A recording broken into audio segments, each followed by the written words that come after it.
nakisa nga po dito kabayan si Senador Attorney Panilo ngayong gabi, kasama po natin dito at marami nga po dito tayo mga kasama na nakisa nga po dito. Ayan kabayan, and nakikipicture pa nga po. Salamat yan sa mga nagpakulay sa atin. Salamat sa inyo. Ayan. Ito kabayan, and thank you. Ayan, may picture pa kabayan si Atty. Sal. Ayan, at ang dami na nga po dito kabayan ng mga kasama po natin. Ayan o. At lalo nga pong dumarami yung mga tao ngayong gabi dito. Ayan. Ayan, so ang dami po ng mga nandito ngayon kasama natin, mga kababayan. Ayan, and tingnan natin kung sino pa po ang mga darating. Ayan, and marami dito. Ayan, nakita nila si Atty. Sal, and Quezon City pa lang ito kabayan, wala pa yung iba. And marami pa po ang mga darating ngayong marami pa po ang mga darating ngayong gabi mga kababayan. Asahan po natin yan. Ayan. Ayan, diba? So, thank you. Share natin ang ating live sa mga kaibigan natin. Okay. Ayan. So, at nagpakita po ng suporta dito. Actually, kanina, nandito din po sila Senador Bato, si Marcolita, and ilan pa sa mga kilalang personalidad. Ayun. Pumunta sa kabila, mga kababayan. Ang Duterte, patuloy po. Ayan, kabayan, and magandang gabi po sa inyo, Atty. Kasama ko po si Tatay Rani. Ayan, kabayan, and marami ko, dumarami dito ngayon ang tao, kabayan. Kasama po ako nung kayo tumatagpong senator. Ito po, ano pong mensahe nyo sa ating mga kababayan na nandito po ngayon, Atty.?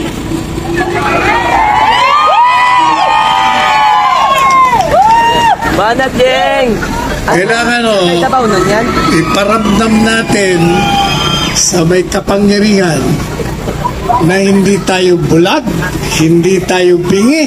Nakikita natin ang lahat na pagsasamantala, ang lahat ng paglabag sa katarungan pagtao.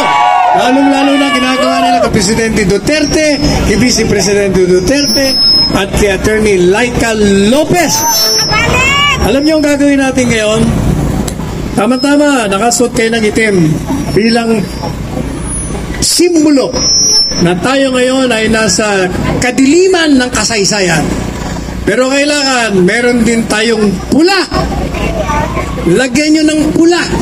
Pula, red, para simbolo naman na hindi tayo tatahimik at tayo ilalaban.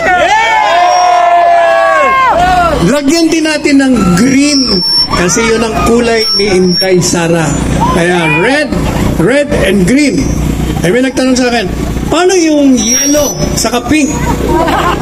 Isasama natin. Paano natin isama?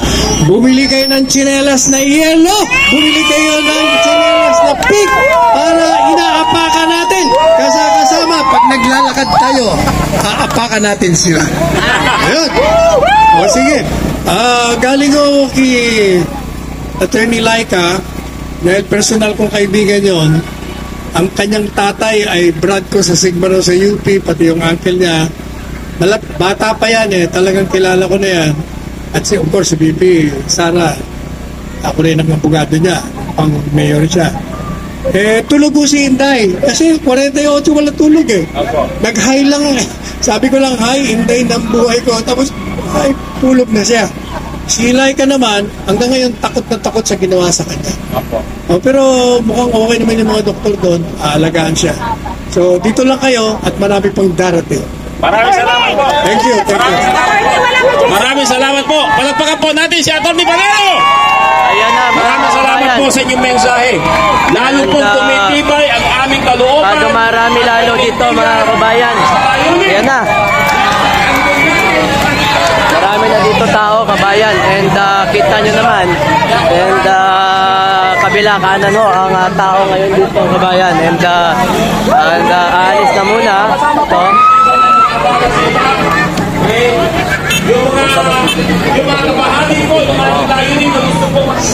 Ayan kabayan, and hello. Ayan, and saan po ito? Dito tayo sa may hospital veterans, mga kababayan. And dito tayo ngayon, nakaabang ho tayo dito. And dumarami nga po ang mga tao po, kabayan. Hello! Ayan, and kita nyo naman ho yan, kabayan. Dumarami ho ang tao ho dito, mga kababayan. Ito ang dami na nanonood sa atin ngayon. Luzon, Visayas, Mindanao, mga kababayan, OFW, immigrant ay watching at this time. Kaya naman, punta ho kayo sa ating mga kaibigan na nandito lamang po sa Pilipinas, no? And wala ho, kasi kung media ho asahan ho natin, wala po tayong sige. Wala po tayong aasahan, mga kababayan. Okay.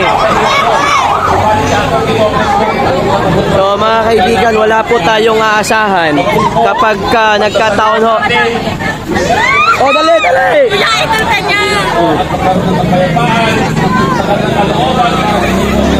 Okay, thank you. Ayan mga kaibigan natin, guys, and grabe ho ang mga tao ho, at marami hong tao dito ngayong gabi, and kasama nga po natin by the way, maraming salamat po, kabayan, kay thank you po kay Chiki. Ayan, Ma'am Chiki, thank you so much for being here. Palagpagan po natin si Sir Ed.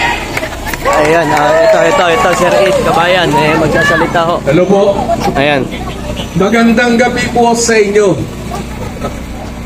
So dahil biglaan itong pangyayari, yung aming mga members sa mga factory ay hindi po namin natawagan. Okay? So dahil ito ay tuloy-tuloy na po yung paglaban ng sambayan ng Pilipino para sa tama at mali kung ano ang gagawin natin. Dahil una, kami sa hanay ng mga manggagawa sa ilalim ng Labor Power Movement. May malaking isang pagkilos kaming gagawin sa November 30, alauna ng hapon po, sa Moraita, Kanto ng Recto. Inaanyayahan po namin kayo na suportahan ninyo yung hanay ng mga manggagawa sa pamumuno ng Labor Power Movement. Bakit kami sumusuporta rito? Sa ginawa ng Chief of Staff ni BP Sara, dahil alam namin kung hindi natin lalabanan ito sa hanay ng mga manggagawa, ganyan din ang gagawin sa amin. Susupilin yung aming karapatan na hanggang ngayon talamak ng mga manggagawa para doon pagsamantalaan doon sa mga kumpanyang pinapasukan. Halimbawa, ang tingkad po, matingkad na halimbawa, ang mga rider natin ng Shopee, JNT, Lazada, wala pong regular dyan, puro agency. Yan ba ang pinagmamalaki nila? Kaya kami ay sumusuporta rito hanggat hindi natin nakakamit, dahil tayo ang may kapangyarihan. Dahil nabudol-budol kayo, hindi kami dyan nabudol-budol. No?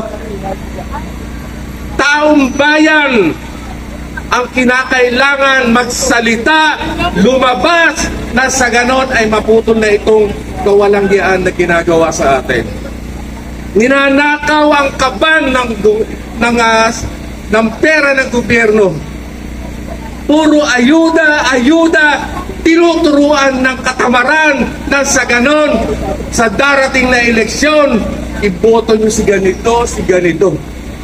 Saan babawiin yan? Sa pamamagitan na naman ng tax. Sino ba ang Secretary of Finance natin? Si Rap Recto. Yan lagi ang nagsasabi sa atin, kinakailangan magbayad o magpapanukala na naman ng buwis. Utang ng buwis na yan, hindi tayo nakikinabang. Nakikinabang yung mga politiko, yung Huwad Committee na yan. Yan, kitang-kita ninyo ang ginagawa doon sa pera ng kaban ng bayan. Winawaldas para sa kanilang interes.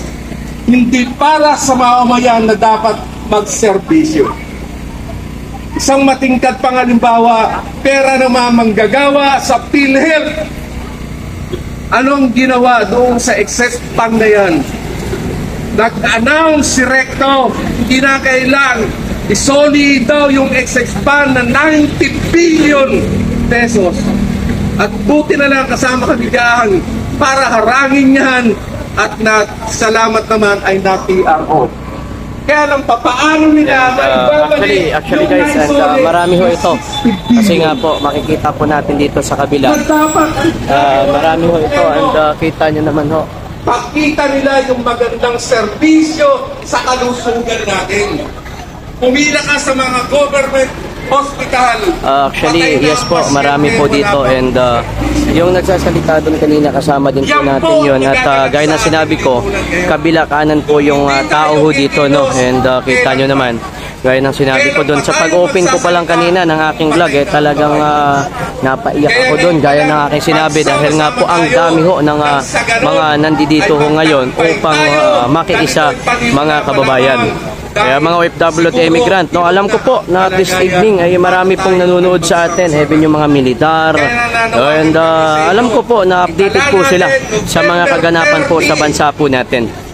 Guys, alam niyo po at this evening, no, simula nung naging upo si De Junior, talagang hirap po, grabe ho pinagdaanan ng ating